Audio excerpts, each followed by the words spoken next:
नमस्कार। काम और समय का ये तीसरा वीडियो है।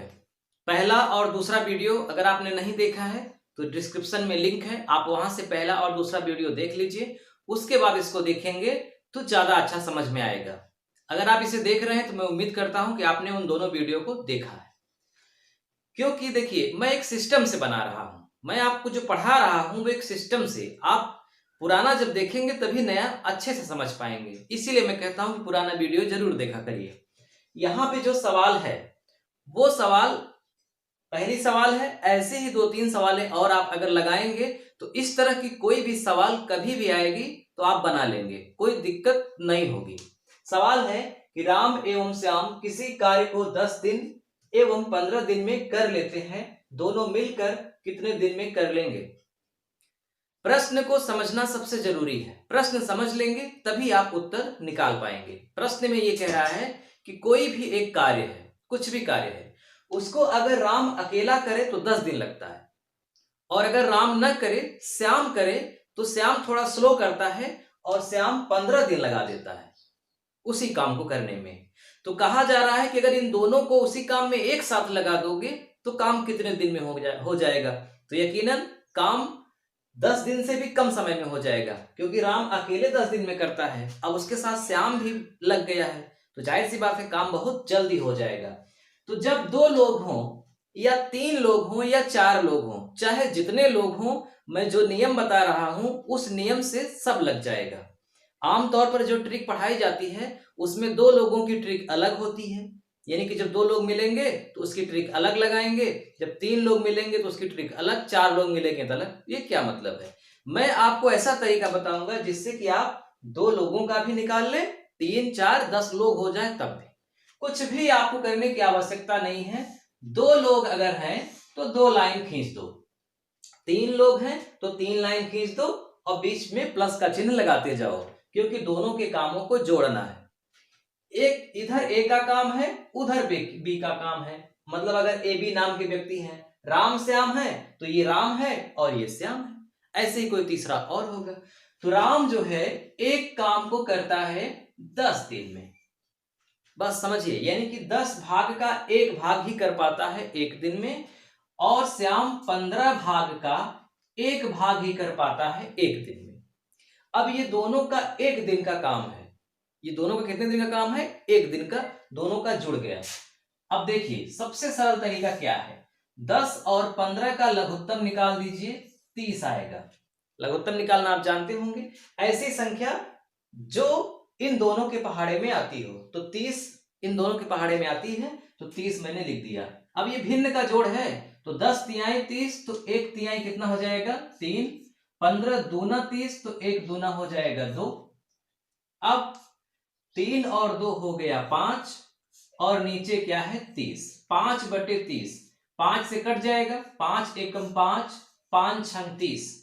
अगर राम एक दिन में 10 काम का एक काम करेगा, श्याम एक दिन में 15 काम का एक काम करेगा, तो दोनों मिल करके एक ही दिन में 6 का एक काम कर लेंगे। इसका मतलब यह हुआ कि बस आंसर आ गया, उत्तर आ गया। उत्तर आएगा जो उसको उलट देना है, यानी कि लास्ट वाले को उलट देना है। 6/1 बराबर 6 दिन। उदाहरण के लिए अगर यहां पर मान लीजिए 4/6 आ जाए, तो आप क्या करिएगा? 6/4 मतलब उल्टा करके भाग दे देना है, और जो आएगा वही समय होगा। तो चूंकि यहां 1 है, 1, तो 6 में 1 का भाग करोगे तो 6 ही आएगा। समझ में आ गया ना? कितना सरल है, बहुत सरल है। एक उदाहरण और देख लीजिए, आप और अच्छे से समझ पाएंगे। सवाल बिल्कुल यही है, राम एवं श्याम किसी कार्य को 12 दिन एवं 15 दिन में कर लेते हैं, दोनों मिलकर कितने दिन में कर लेंगे, ये सवाल है। अब क्या करेंगे? अगर मैं इसको भी बदल दूं, थोड़ा सरल कर दूं, मान लीजिए मैं यहां कर देता हूं 8 दिन, यानी राम 12 दिन में करता है, श्याम 8 दिन में। श्याम थोड़ा इस बार फास्ट है, वो जल्दी कर लेता है। ये दोनों मिलकर कितने दिन में करेंगे? तो कुछ भी नहीं करना है, बस लाइन आप खींच दीजिए। राम करता है 12 दिन में, तो 12 काम का एक काम किया 1 दिन में। श्याम करता है 8 दिन में, तो 1/8। बस एक ही लिखना है, 1/12 1/8 जोड़ दो, ये भिन्न का जोड़ है, तो 12 8 का लघुत्तम कितना आएगा 24। भाई 12 दूना 24, 8 तिरिक 24। तो जब 12 दूना 24 होगा तो 1 में 2 का गुणा होगा 2 हो जाएगा, 8 तिरिक 24 होगा तो 1 में 3 का गुणा होगा 3 हो जाएगा। तो 3 2 5 बटा 24। अब आपको क्या करना है 24 बटा 5 यानी उलट दीजिए, 24 में 5 का भाग करिए तो 5 चौक 20, 5 चौक 20, 4 से बचा दशमलव लग गया, 5 अट्ठे 40, तो 4.8 दिन, 4 दिन से थोड़ा ज्यादा। अगर आप इसे घंटे में भी निकालना चाहते हैं तो निकाल सकते हैं, 4 अलग कर दीजिए, 0.8 में 0.8 में 24 का गुणा कर दीजिए, क्योंकि एक दिन में 24 घंटा होता है। खैर 4.8 दिन याद रखिए। तो आपने दो चीजें देखा कि जब 1/6 मतलब अगर ऊपर 1 है तो नीचे वाला ही आंसर हो जाएगा, क्योंकि 1 का भाग करने पर वही आएगा, आपको भाग करने की आवश्यकता ही नहीं है। हाँ, अगर 1 के अलावा कुछ आ जाए, जैसे कि यहाँ 5 आ गया, तब नीचे वाला आंसर वही नहीं हो पाएगा, क्योंकि अब 5 में भाग करोगे तो कुछ और आएगा। तो जब 1 आ जाए तो नीचे वाला ही आंसर हो गया, और जब 1 के अलावा कुछ आए तो आप भाग करिए और फिर भाग करने पर जो आए वो आंसर होगा। ठीक है, तो चलिए और आगे बढ़ते हैं। अब निकालते हैं कि अगर 3 लोग हो गए तब कैसे लगेगा। तीसरी सवाल है कि ए, बी और सी किसी कार्य को 12 दिन, 16 दिन, 8 दिन में कर लेते हैं, तो तीनों मिलकर कितने दिन में कर लेंगे। 3 लोग हो गए ना, ए बी सी, यहां पर नाम भी हो सकता है A B C, X Y Z, कुछ भी हो सकता है। तीनों अलग अलग 12 दिन, 16 दिन एवं 8 दिन में करते हैं। एक साथ कितने दिन में करेंगे, तो जब 3 लोग हो गए तो 3 लाइन खींच दो, यानी कि 2 बार प्लस का चिन्ह लगेगा। 4 लोग हो जाएंगे तो 4 बार खींचना है, 5 लोग हो जाएंगे 5 बार। सबसे सरल तरीका है, काम एक ही है, सबके सामने एक ही लिखना है। इधर मान लो ये ए का काम है, ये बी का काम है और ये सी का काम है। ए करता है 12 दिन में, बी करता है 16 दिन में, सी करता है 8 दिन में। बस भिन्न का जोड़ है, जोड़ दीजिए। 12, 16 और 8 का लघुत्तम निकाल दीजिए, 48 आएगा, क्योंकि इस 48 इन तीनों के पहाड़ा में आता है। अगर आप 24 रखते हैं तो 24 सिर्फ 12 और 8 के पहाड़ा में आएगा, 16 के पहाड़ा में नहीं आएगा। तो आपको लघुत्तम से मतलब यही है कि आपको ऐसी संख्या लिखनी है कि जो तीनों के पहाड़ा में आ जाए। आप 48 के आगे आप जाएंगे तो 48 दूना 96 भी लिख सकते हैं, क्योंकि 96 12 के, 16 के और 8 के पहाड़े में आता है, लेकिन सबसे छोटी लिखना अच्छा रहता है। 12 चौक 48, तो 1 चौक 4, 16 तिया 48, तो 1 तिहाई 3, 8 छंग 48, तो 1 छक्का 6, 4 3 7 6 13, 13/48। मैंने क्या बताया कि जब ऊपर 1 आ जाए तो नीचे वाला आंसर हो जाता है, जब ऊपर 1 न आए, अंश के रूप में 1 न आए, तब नीचे वाला आंसर नहीं होता है, बल्कि भाग करना पड़ता है। तो जब आप भाग करेंगे 48 में 13 का, तो क्या आएगा 13 तिया 39, 13 तिया 39, और फिर यहाँ कितना बचा 9 8 9 9 18, यानी कि शेष 9 बच रहा है। तो 3 सही 9/13 दिन। अगर आप भिन्न के रूप में लिखना चाहते हैं, तो दशमलव के रूप में लिखना चाहते हैं, तो 48 का 13 में भाग कर दीजिए, 13 तिया 39, 18 में 9 गया 9, पॉइंट बढ़ा दीजिए 0, 13 छंग 78, 10 में से 8 गया 2, 8 में 7 गया 1, 120 हो गया। 13 छंग 78, 13 सत्ते 91, 13 अट्ठे 104। तो इस तरह से आएगा 3.68। तो दशमलव में तभी लिखिएगा जब पूरा का पूरा कट जाए। जब इसे अभी पिछली सवाल में देखिए 4.8 आया था, वो पूरा का पूरा कट गया था। अगर नहीं कट रहा है तो अच्छा है कि भिन्न के ही रूप में लिखा रहने दो। जितनी बार गया उसे यहाँ, जो शेष बच रहा है उसे ऊपर, और जिसका भाग दिया गया था उसे यहाँ। तो 3 सही 9/13 दिन, यानी कि 3 दिन से थोड़ा ज्यादा। तो इसी तरह से एक सवाल और लगा लीजिए, कुछ भी करने की आवश्यकता नहीं है, बस मैं बदल देता हूं अंकों को। ए, बी और सी किसी कार्य को 10 दिन, 15 दिन एवं 20 दिन में कर लेते हैं, तीनों मिलकर कितने दिन में उसी कार्य को कर लेंगे। चौथी सवाल, 3 लोग हैं, एक एक एक, 10 15, 10 15 और 20, बस जोड़ दीजिए। 10 15 और 20 का लघुत्तम ले लीजिए, कितना होगा 60।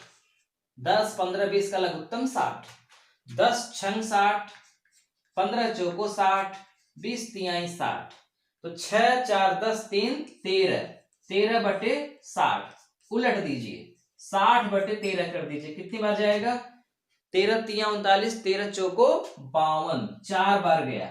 शेष कितना बचेगा 13 चौको 52 के बाद 8, तो 4 सही 8 बटे 13 दिन में तीनों मिलकर के कर लेंगे। जिस कार्य को ए अकेला 10 दिन में करता था, बी अकेला 15 दिन में, सी अकेला 20 दिन में, अगर तीनों मिल जाएंगे तो 4 दिन में ही कर लेंगे। 4.5 दिन, 4 दिन से थोड़ा ज्यादा समय में कर लेंगे। इसी तरह से अगर 4 लोग भी मिल जाएंगे ना, तब भी ऐसे ही होगा। बस सबको जोड़ दो, मतलब एक ऊपर लिख करके उनके दिनों को नीचे लिख करके जोड़ दो, और जोड़ने के बाद उल्टा कर दो, भाग कर दो, आंसर आ गया। सबसे साधारण तरीका। ये तरीका मैं इसलिए बताया क्योंकि अभी मैं जब आगे आपको पढ़ाऊंगा कि ए और बी मिलकर किसी कार्य को 5 दिन में करते हैं, ए अकेला उसे 8 दिन में करता है, तो बी अकेला कितने दिन में करेगा। तो इस तरह की भी सवाल अगर हो जाएगी तभी आप इसी नियम से लगाएंगे।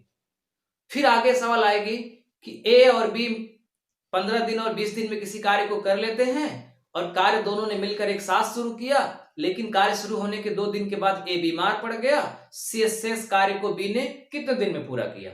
इस तरह की भी अगर सवाल आएगी तब भी इसी नियम से लगेगा। कहने का मतलब वर्क एंड टाइम में जब 2 लोग या 3 लोग एक साथ कार्य करेंगे तो सब कुछ मैं आपको इसी नियम से पढ़ाऊंगा, इसीलिए मैंने इस नियम को चुना है। ये सबसे सरल नियम होता है। चलिए एक प्रश्न और देख लीजिए। 5वीं सवाल है, ए और बी किसी कार्य को 10 दिन एवं 12 सही 1/2 यानी कि 12.5 दिन में कर लेते हैं, दोनों मिलकर कितने दिन में कर लेंगे। इस बार जो बी कर रहा है वो पूर्णांक में उसका दिन नहीं आ रहा है, उसका भिन्न में आ रहा है या दशमलव में आ रहा है। तो पहले इसे आप सीधा सीधा सरल भिन्न में बदलो। बी वाला काम है 12 सही 1/2, आप इसे क्या लिखोगे 12 दूना 24 और 1 25/2। ये सरल भिन्न हो गई। ये मिश्र भिन्न थी, वो सरल भिन्न, सरल भिन्न हो गई। अब देखिए 2 लोग हैं ए और बी, इधर ए का कार्य लिखना है और इधर बी का कार्य लिखना है। बी वाले में तो कोई दिक्कत ही नहीं है, 1/10 आपने लिख दिया। सॉरी, ए वाले में कोई दिक्कत नहीं है, आपने 1/10 लिख दिया, क्योंकि ये जो 10 दिन काम है वो ए का है, ये वाला काम बी का है। तो अब बी वाले में क्या करेंगे, यही आपको समझना है। यही आप समझ गए तो मान लीजिए कि आप आज मैंने जो पढ़ाया वो सीख गए। 1/10 जब दिन पूर्णांक में हो यानी कि पूरा का पूरा हो तो आप उसे पूरा का पूरा नीचे लिख दो और उसके अंश के रूप में 1 लिख दो, ठीक है। लेकिन जब दिन पूर्णांक में ना हो बल्कि भिन्न में हो तो क्या करना है, कुछ भी करना नहीं है, अंश को आप हर बना दो और हर को आप अंश बना दो। दरअसल यहां भी वही हुआ है। यहां जो ए का मामला है वो 10 दिन का है, तो ये जो 10 पूर्णांक है जब आप इसे भिन्न बनाओगे तो 10/1 ही तो लिखोगे, है ना। पूर्णांक को भिन्न बनाने के लिए हर के रूप में 1 ही लिखा जाता है। तो जो 10 था वो भी 10/1 था, तो इसको आपने उलट करके लिखा है, 1/10 लिखा है। सीधी सी बात है। अब यहां पहले से ही वो भिन्न है तो आप यहां भी उलट दिए तो 2 ऊपर चला गया, 25 नीचे आ गई। ठीक है, समझ आ रही बात। अब क्या करेंगे, कुछ नहीं, जो पुराना नियम है 10 और 25 का लघुत्तम निकाल दीजिए, 50 होगा। 10 25 का लघुत्तम 50, तो 10 5 50, तो 1 पंचे 5 धन 25 दूना 50, तो 2 दूना 4, भाई जो है उसी का तो गुणा होगा। 5 4 9/50, उलट दीजिए, आंसर आ गया 50/9। 9 पचे 45, शेष बचा 5, यही आपका आंसर आया। ए 10 दिन में करता है, बी 12.5 दिन में करता है, तो दोनों मिलकर के 5 सही 5/9 दिन में उस कार्य को कर लेंगे। ठीक है। अब अगर पहले से ही दोनों में भिन्न हो, जैसे ए मान लो किसी कार्य को करता है 3/8 दिन में, है ना, और बी उसी कार्य को करता है 2/9 दिन में। तो दोनों मिलकर कितने दिन में करेंगे, उलट दीजिए, 8/3 धन 9/2। अब इसको हल करिए। अब मान लो अगर इसी का उल्टा ऐसे दिया है कि ए किसी कार्य को करता है 8/3 दिन में और बी उसी कार्य को करता है 9/2 दिन में, तो दोनों मिल करके करेंगे, उलट दीजिए, 3 ऊपर लिख दीजिए 8 नीचे, 2 ऊपर लिख दीजिए 9 नीचे। अब इसको हल करिए, हल करने के बाद फिर उलट देना है और यहां भी हल करने के बाद फिर उलट देना है। तो उम्मीद करता हूं कि आपके समझ में जरूर आ गया होगा कि मैं क्या बताना चाह रहा हूं। मैं ये बताना चाह रहा हूं कि जब दिन पूरा का पूरा हो तो उसे भी भिन्न के रूप में नीचे एक लिखा जाता है, इसीलिए जब हम उलटते हैं तो एक ऊपर चला जाता है अंश के रूप में। और जब पहले से ही अंश और हर हो तब कोई दिक्कत ही नहीं है, हर को अंश बना दो, अंश को हर, यानी कि उलट करके लगाओ और लगाने के बाद फिर से उलट दो, दिन आ गया या घंटा आ गया। घंटा भी हो सकता है, जरूरी नहीं है कि यहाँ जो लिखा हुआ है 10 दिन एवं 12.5 दिन, अब लिख दिया जाए 10 घंटा एवं 12.5 घंटा, फिर कितने घंटे में दोनों एक साथ करेंगे, तो उसका नियम बदलेगा नहीं, उसका भी नियम यही रहेगा। उत्तर में दिन आ रहा है इसमें, तो वहां उत्तर में घंटा आ जाएगा, ठीक है। मिनट है तो उत्तर मिनट में आ जाएगा। तो आज बस इतना ही, बिल्कुल बेसिक कॉन्सेप्ट था ये। अब कल के वीडियो में आप सीखेंगे कि जब ए और बी यानी कि दो लोग मिलकर किसी कार्य को करें और जो है दोनों का कार्य दिया हो और एक व्यक्ति का कार्य दिया हो, दूसरे का कार्य न दिया हो, और आपसे पूछा जाए कि दूसरा वाला उस कार्य को कितने दिन में या कितने घंटे में करेगा, तब उसे आप कैसे लगाएंगे। वो भी ऐसे ही लगेगा, बस थोड़ा सा आपको सावधानी वहां पे बरतनी पड़ेगी। तो उसे हम कल के वीडियो में देखेंगे। आज का वीडियो कैसा लगा, अच्छा लगा हो तो जरूर लाइक करिएगा, कमेंट कुछ न कुछ जरूर करिए, और आपके सामने ये जो प्रश्न है इसको आप हल करिए। बिल्कुल इसी तरह का प्रश्न है, कम से कम इस प्रश्न का उत्तर ही कमेंट में लिख दीजिए, मुझे तसल्ली मिल जाएगी। अगर आप ज्यादातर लोग सही करेंगे तो लगेगा कि मैं जो पढ़ा रहा हूं वो समझ में आ रहा है, और सही नहीं करेंगे तो इसका मतलब हो सकता है हमारे समझाने में कमी हो या फिर आपके समझने में कमी हो। तो सही उत्तर दीजिएगा, ये जो प्रश्न आपके सामने है।